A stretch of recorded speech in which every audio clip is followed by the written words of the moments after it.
निवडणूक आयोगाविरोधात मविया आणि मनसेचा आज मुंबईत सत्याचा मोर्चा। निवडणुकीतील गैरव्यवहार, मतांमधील घोळ आणि मतचोरी विरोधात विरोधकांचा एल्गार।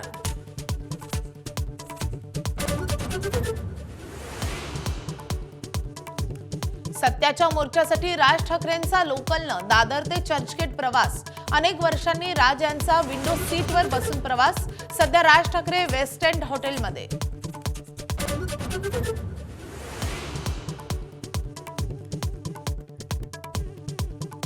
मोर्चाला काँग्रेसच्या आजी माजी प्रदेशाध्यक्षांची अनुपस्थिती। बिहार निवडणुकीमुळे मनसेपासून अंतर ठेवल्याची चर्चा, तर काँग्रेसमध्ये एकवाक्यता नसल्याची सत्ताधाऱ्यांची टीका।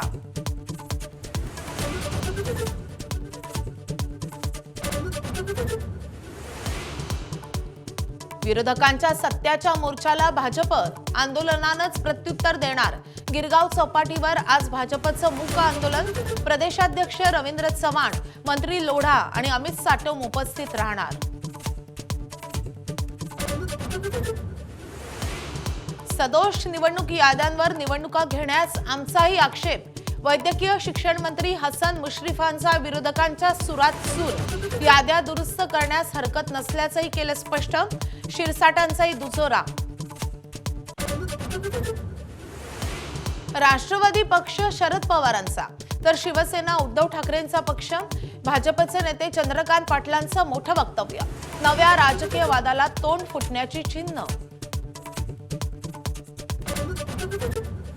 कर्जमाफी संदर्भात अजित पवारांचं वादग्रस्त वक्तव्य। सगळंच फुकटात कसं मिळणार?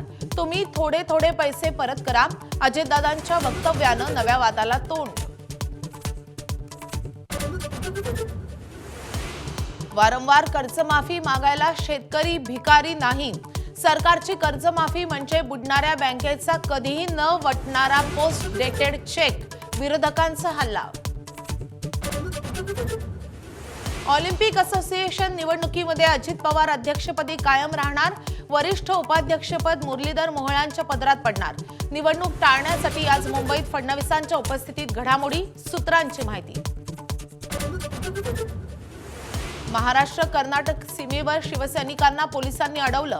बेळगावातील काळा दिन कार्यक्रमामध्ये सहभागी होण्यासाठी जात असताना मंचाव। ज्येष्ठ अभिनेते धर्मेंद्र यांची प्रकृती बिघडली। मुंबईच्या ब्रीच कँडी रुग्णालयामध्ये दाखल, उपचार सुरू।